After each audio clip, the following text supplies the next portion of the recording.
Hola, mi nombre es Luciana Molinari, soy neumonóloga en General Roca, Río Negro, soy miembro de la Comisión de Enfermedades Intersticiales de la MR y también participo en el grupo que está coordinando actualmente las actividades de la Mediateca. La idea desde la sección y también en coordinación con la Mediateca es presentar una serie de charlas sobre cómo aproximarnos al paciente que nos consulta con disnea y rales velcro, en el cual sospechamos una enfermedad intersticial pulmonar. Y para eso vamos a estar subiendo a la plataforma de la Medioteca 3 charlas. Esta primera sobre una aproximación clínica desde el consultorio, mediante la historia clínica dirigida y el examen físico. En una segunda charla, el doctor Tulio Papucci de Bahía Blanca nos va a hablar de métodos complementarios que pueden ayudarnos en nuestro algoritmo diagnóstico en las enfermedades difusas pulmonares. Y por último, en la tercera charla, el doctor Javier Abdala de Mendoza nos va a presentar cuáles son las opciones terapéuticas que tenemos disponibles, tanto farmacológicas como no farmacológicas. Y vamos a hacerlo analizando un caso clínico, que es como se nos plantea el problema todos los días en nuestro consultorio. Y si bien las enfermedades difusas pulmonares pueden manifestarse de múltiples maneras, en general los síntomas principales son disnea progresiva y tos seca. Síntomas que sabemos que son comunes a muchas de las patologías que vemos habitualmente en el consultorio.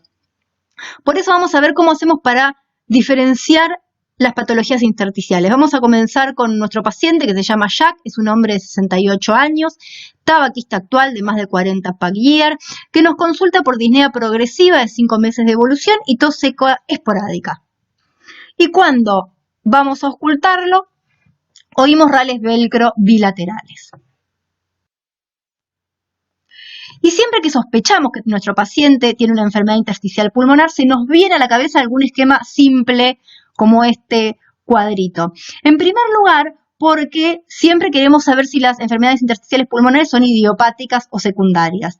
Para establecer que una enfermedad intersticial pulmonar es idiopática, debemos, en primer lugar, demostrar que nuestro paciente no tiene ninguna enfermedad o exposición que pueda asociarse o causar esa enfermedad pulmonar. Y acá tenemos una clasificación simple. Dentro de las causas idiopáticas o desconocidas, tenemos las más famosas, que son las neumonías intersticiales idiopáticas, y dentro de este grupo, la más prevalente y la de peor pronóstico, que siempre es la primera que queremos descartar, que es la fibrosis pulmonar idiopática, pero hay otras neumonías intersticiales idiopáticas, como la neumonía intersticial inespecífica, la neumonía intersticial descamativa, el COP, etc. Dentro de este grupo idiopático hay algunas enfermedades que son todavía menos prevalentes y a veces se las engloba como enfermedades raras, como la linfangioleiomyomatosis, la histiocytosis o la proteinosis alveolar. Y otro grupo, como las granulomatosas, dentro de las cuales la más prevalente es la sarcoidosis. Pero si nosotros queremos ver que nuestro paciente tenga una enfermedad secundaria que pueda ser la causante del daño pulmonar, vamos a ver que tenemos que descartar varios grupos de enfermedades. Por un lado, vamos a tener que descartar que nuestro paciente haya estado expuesto o esté expuesto a algún agente que pueda causarle algún tipo de neumonitis por hipersensibilidad, y vamos a repasar más adelante cuáles son estos agentes. Dentro de las neumoconiosis, en realidad vamos a englobar a todas las enfermedades ocupacionales o por exposición laboral o por hobby. También vamos a tener que descartar y evaluar el daño pulmonar inducido por drogas, ya sea fármacos o drogas ilícitas, y dentro de las enfermedades del tejido conectivo vamos a tener que indagar sobre las que más frecuentemente se asocian a enfermedades pulmonares, como son la artritis reumatoidea, la esclerodermia o las miopatías.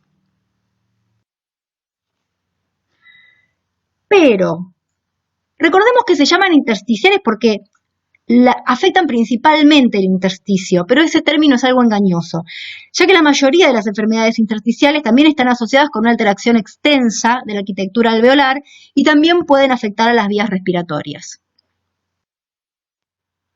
Y en cuanto a su conducta, tenemos que recordar que es muy difícil establecer cuál va a ser el carácter evolutivo o el genio de la enfermedad en el momento del diagnóstico, pero tenemos que saber que muchas de estas entidades, aunque sean clínicamente diferentes y reciban distintos nombres, muchas veces terminan comportándose de manera similar, teniendo un pronóstico muy similar e incluso recibiendo el mismo tratamiento.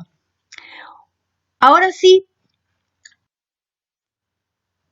vamos a responder por qué es tan importante el diagnóstico rápido de las enfermedades intersticiales pulmonares. ¿Por qué insistimos en tratar de identificarlas rápidamente en el consultorio del neumonólogo generalista?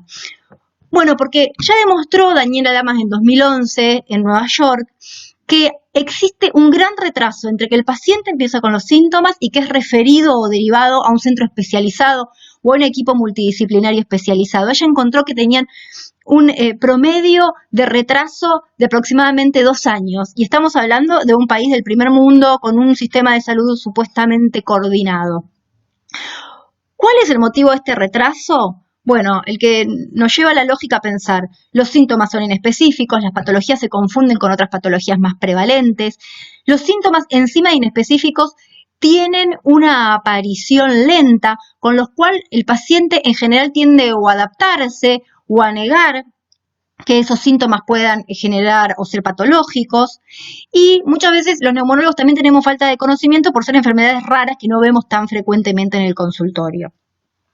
Pero lo que sí sabemos es que este retraso en derivar a los pacientes a un equipo multidisciplinario especialista se correlaciona directamente con mayor riesgo de muerte, y esto es independientemente de la gravedad de la enfermedad intersticial pulmonar. Y si bien Lamas demuestra esto para fibrosis pulmonar idiopática, nosotros podemos extrapolarlo al resto de los grupos, por lo menos de las enfermedades fibrosantes pulmonares progresivas.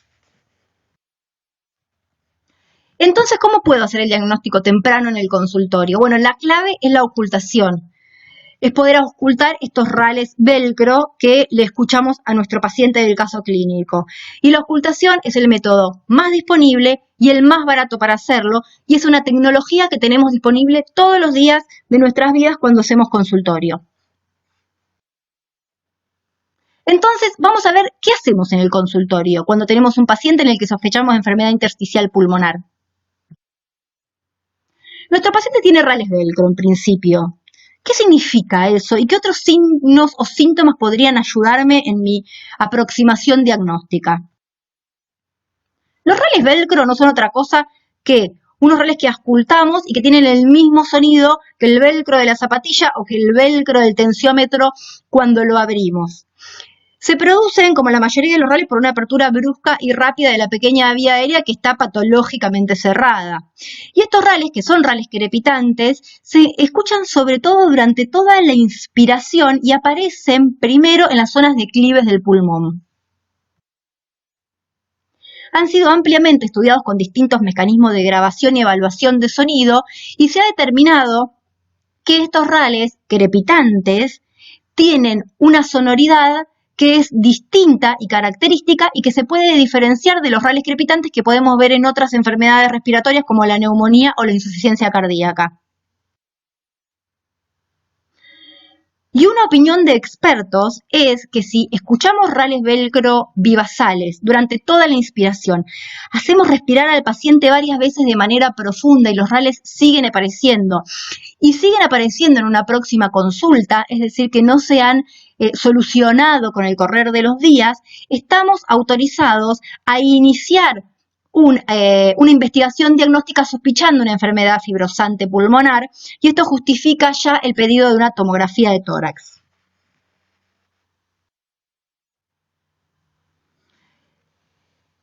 Los rales tipo velcro no solamente aparecen precozmente en la fibrosis pulmonar, sino que además se correlacionan directamente con las características tomográficas que vamos a encontrar en esos pacientes. Y esta correlación va a ser mayor para el patrón tomográfico de neumonía intersticial usual, que como sabemos es el que aparece en la fibrosis pulmonar idiopática. Por lo tanto, son rales que nos permiten hacer el diagnóstico precoz en consultorio, porque aparecen rápidamente en la evolución de la enfermedad en las zonas declives del pulmón, y no solo eso, sino que además nos van a predecir que ese paciente va a tener una enfermedad intersticial que va a ser más frecuentemente fibrosante. Con lo cual, son todos beneficios. Solo necesito una tecnología barata y disponible como el estetoscopio y mis oídos. Se escuchan precozmente, por lo cual nos ayudan a hacer un tamizaje precoz de los pacientes. Y se correlacionan con un patrón de neumonía intersticial usual, que por ser el patrón característico de la fibrosis pulmonar idiopática, nos va a hablar de que ese paciente tiene un peor pronóstico evolutivo. ¿Y qué más nos puede ayudar en el examen físico? Bueno, también podemos buscarle claving. ¿Qué es el claving? ¿Qué significa? La acropaquia, o dedos en palillo de tambor con uñas en vidrio de reloj, o hipocratismo digital, no es otra cosa que el resultado de la proliferación del tejido conjuntivo en la superficie dorsal de las falanges de los dedos, de las manos, generalmente, más raramente de los pies. Esta proliferación provoca la elevación, esa característica de la uña que le da la forma de vidrio de reloj y hace que el ángulo entre la uña y el sitio de penetración de la uña en la piel sea patológico y mayor a 180 grados. La fisiopatología del claving es desconocida. Se sabe que se encuentra en diferentes enfermedades cardiopulmonares. En general aparece en estadios avanzados de estas enfermedades. Y puede aparecer hasta en el 50% de los pacientes con fibrosis pulmonar idiopática, aunque también aparece característicamente en los pacientes que tienen enfermedad intersticial por exposición al asbesto, pero sabemos que es menos frecuente encontrarlo en otro tipo de enfermedades intersticiales, con lo cual podría ser un signo que nos ayude a dirigir nuestra sospecha diagnóstica más hacia la fibrosis pulmonar idiopática. Así que nuestro paciente es un hombre de 68 años que tiene disnea progresiva de más de 5 meses de evolución y rales velcro, y yo empiezo a sospechar fuertemente que tengo una fibrosis pulmonar idiopática. Y cuando yo sospecho que un paciente pueda tener fibrosis pulmonar idiopática, trato de guiarme con el algoritmo diagnóstico que propone la última guía intersociedades de fibrosis pulmonar idiopática. Y si nos vamos a ver el algoritmo diagnóstico, vemos que lo primero que nos pide es que excluyamos causas potenciales o asociadas de enfermedad intersticial pulmonar. Para intentar evaluar, descartar o diagnosticar estas posibles causas asociadas, nuestra principal herramienta va a ser el interrogatorio dirigido, así como también el examen físico. El interrogatorio es la primera herramienta que tenemos para construir un pretest diagnóstico. Nuestro pretest clínico se construye desde que saludamos al paciente y depende principalmente de la prevalencia de la enfermedad y de las características del paciente, del sexo, la edad, la raza, las exposiciones. Es importante construir un pretest clínico porque va a modificar la probabilidad post-test en los estudios diagnósticos que yo le solicite. El resultado de esta tomografía no va a tener para mí la misma significancia diagnóstica si yo se la pedí a un hombre mayor de 65 años, tabaquista, donde mi probabilidad pretest era alta para fibrosis pulmonar idiopática, y esta tomografía con un patrón de neumonía intersticial usual va a confirmar esa probabilidad pretest.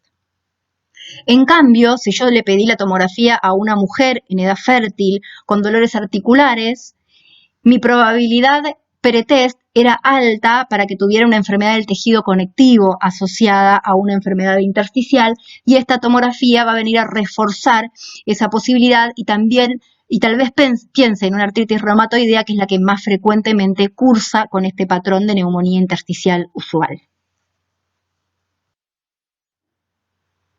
Y entonces, para empezar a recabar información específica sobre estas enfermedades que queremos diagnosticar o descartar y poder empezar a construir esa probabilidad diagnóstica pretest, necesitamos una historia clínica que esté dirigida a este grupo de enfermedades. Y para eso nos puede servir muchísimo la historia clínica de enfermedades intersticiales de la sección de enfermedades intersticiales de la MR, que podemos descargar directamente de la página web de la Asociación Argentina de Medicina Respiratoria. El objetivo del interrogatorio es confirmar o descartar causas potenciales. Por eso la historia comienza evaluando las enfermedades del tejido conectivo que son enfermedades que están altamente asociadas con la enfermedad intersticial pulmonar, y lo primero que le vamos a preguntar al paciente es si ya tenía una enfermedad del tejido conectivo conocida previamente, y si no, la historia aporta una lista de signos y de síntomas específicos de las enfermedades del tejido conectivo para que no nos olvidemos en el consultorio de preguntar uno por uno y podamos ir guiándonos a ver si sospechamos que el paciente pueda tener una enfermedad del tejido conectivo. Aparte del interrogatorio, puede ayudarnos la observación, por ejemplo, de las manos de las pacientes. Podemos interrogar y observar acerca de artritis y sinovitis simétrica de pequeñas y grandes articulaciones, como ocurre en la artritis reumatoidea. Podemos interrogar acerca de esclerodermia, de estas manos sin pliegues, sin arrugas, y que muchas veces se pueden presentar con úlceras en el pulpejo de los dedos, que son características de la esclerosis sistémica. También debemos interrogar sobre Raynaud, que muchas veces no está presente en el momento de la consulta, pero que es un síntoma muy característico de algunas enfermedades como el lupus o la enfermedad mixta del tejido conectivo. Entonces debemos interrogar sobre si el Raynaud es simétrico, si presenta las tres fases, la primera fase, que es la fase blanca dada por isquemia, donde el paciente puede tener dolor, la segunda fase, que es la fase azul, la fase de cianosis, que se da por hipoxia, y la tercera fase, la fase roja de eritema, por esta hiperemia reactiva que puede generar hormigueo. Y consultar, porque en general son síntomas que se desencadenan con el frío y tal vez en el resto del año el paciente no los presenta. Otras manos muy características son las manos de la dermatomiositis, que presentan el signo de Gottron, son esas máculas o a veces pápulas eritematosas en la superficie de la articulación de la mano, de la metacarpofalángica y de las interfalángicas. Y también una mano muy característica es la mano de mecánica, es una mano que está asociada al síndrome antisintetasa. Tiene esa hiperkeratosis con descamación que en general aparece en la cara radial de las falanges del primero y del segundo dedo de la mano. También nos puede ayudar la observación del rostro de las pacientes. Hay facies que son muy características de las enfermedades del tejido conectivo. La primera de ellas, en este ejemplo, es la cara de las pacientes con esclerosis sistémica o cara de máscara, con esclerosis de la piel, una piel sin arrugas, con telangiectasias, con la clásica microstomía y esa nariz aguileña. En el medio podemos ver el característico eritema en alas de mariposa, muy típico del lupus. Y por último, el edema con eritema en heliótropo de la dermatomiositis, simétrico y que puede afectar a ambos párpados. Ante la duda, ante la sospecha de que nuestra paciente pueda tener una enfermedad del tejido conectivo asociado, es de buena práctica consultar con un especialista en reumatología que nos pueda guiar sobre cuál es el mejor laboratorio autoinmune para pedir o qué otros estudios diagnósticos podrían ser adecuados para confirmar la asociación, debido a la alta frecuencia que hay de asociación entre enfermedad del tejido conectivo y enfermedad intersticial pulmonar.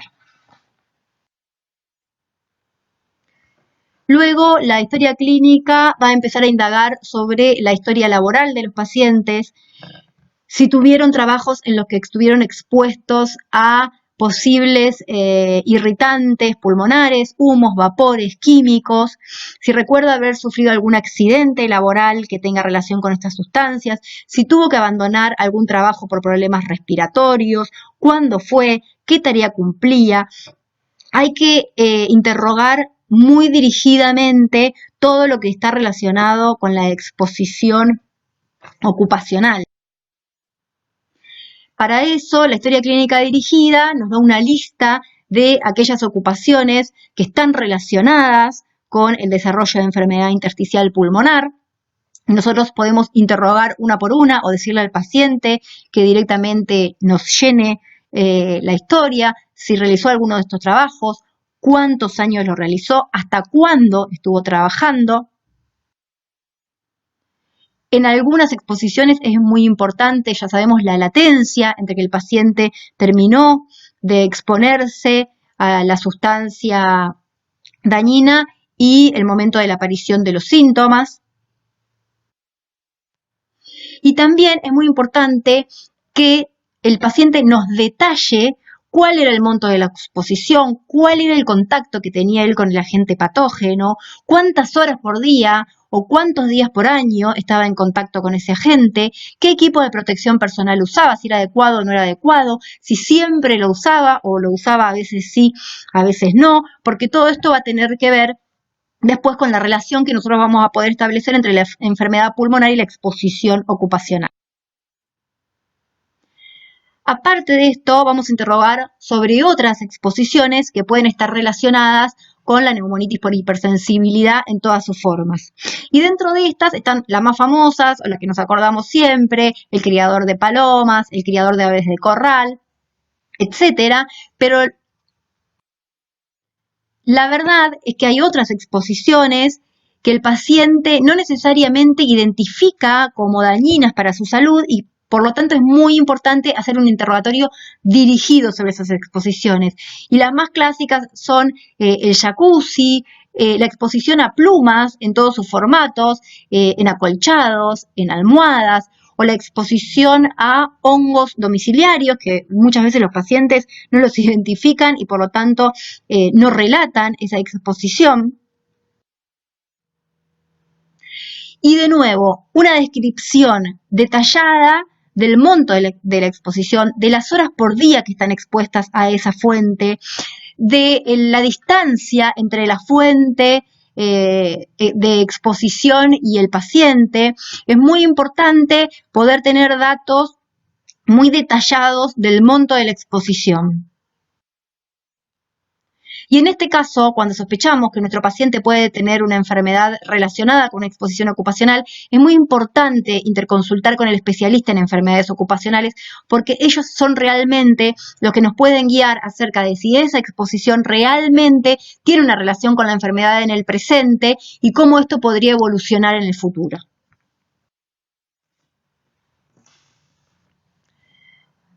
Luego, la historia clínica va a interrogar sobre el uso o la exposición a drogas, ya sea drogas ilícitas, qué tipo de drogas, cuál era el mecanismo por el cual el paciente las ingería, cuánto tiempo, cuánto hace que no está expuesto, y también el historial de los fármacos presentes y pasados. Y para eso, cuando nosotros tenemos alguna duda si alguno de los fármacos a los que estuvo expuesto el paciente puede generar esa enfermedad pulmonar, tenemos una gran ayuda que es la página de neumotox.com. Está online, es libre, se puede descargar la app al celular y es muy amigable para manejarla. Uno puede ingresar o por el fármaco que sospecha que pueda haber generado la injuria pulmonar. Yo, por ejemplo, acá puse amiodarona porque es una de las que tiene peor prensa y vean toda la cantidad de efectos secundarios asociados al uso de amiodarona, dentro de los cuales están distintos tipos o distintos patrones de enfermedad intersticial pulmonar. Pero también puedo ingresar por la patología que estoy buscando para ver si esa patología está relacionada con la exposición a la amiodarona, por ejemplo. Por último, la historia clínica va a hacer hincapié en preguntar sobre antecedentes de enfermedades respiratorias en todos los miembros de la familia y sabemos que ciertos patrones de enfermedad intersticial pulmonar, sobre todo algunas neumonías intersticiales idiopáticas, incluso la fibrosis pulmonar idiopática, tienen formas familiares y pueden compartir la enfermedad a los familiares de primera línea. Por eso es muy importante poder recabar esa información porque sabemos que las enfermedades intersticiales familiares comienzan a más temprana edad y en general tienen un muy mal pronóstico también. Así, con los datos del interrogatorio dirigido y el examen físico, hemos completado nuestra información acerca de si el paciente podría o no tener una causa que se asociara a su enfermedad intersticial pulmonar. Lo que podemos descubrir sobre nuestro paciente es que es hipertenso, está en tratamiento con enalapril 10 miligramos día y carvedilol 6,25 miligramos día, niega el uso de otros fármacos y niega el consumo de drogas ilícitas. Con el interrogatorio dirigido también nos comentó que tiene dolor simétrico en grandes y pequeñas articulaciones de aproximadamente un año de evolución. Él vive en una chacra con producción de fruta de pepita, es el dueño y niega realizar trabajos relacionados tanto con la fertilización de la fruta o con agrotóxicos, y también niega antecedentes familiares de enfermedad pulmonar. Hasta acá tenemos a nuestro paciente, hombre mayor de 65 años, tabaquista, con disnea y tos de más de 3 meses de evolución, con rales velcro y claving al examen físico, y en cuanto a tratar de descartar causas secundarias, descartamos el consumo de drogas que podrían justificar la enfermedad pulmonar. Descartamos por ahora en el interrogatorio, por lo menos no nos queda claro si tiene una enfermedad del tejido conectivo o no, y habrá que investigarlo más adelante, y también habrá que investigar, pero parece no tener demasiado claro una causa. Con toda esta información, en las próximas charlas veremos qué test diagnósticos le vamos a realizar para acercar más nuestro diagnóstico definitivo, y una vez que tengamos el diagnóstico, cuál va a ser el tratamiento que le podemos dar a nuestro paciente. Muchas gracias y nos vemos en la próxima presentación en la Medioteca de la MR.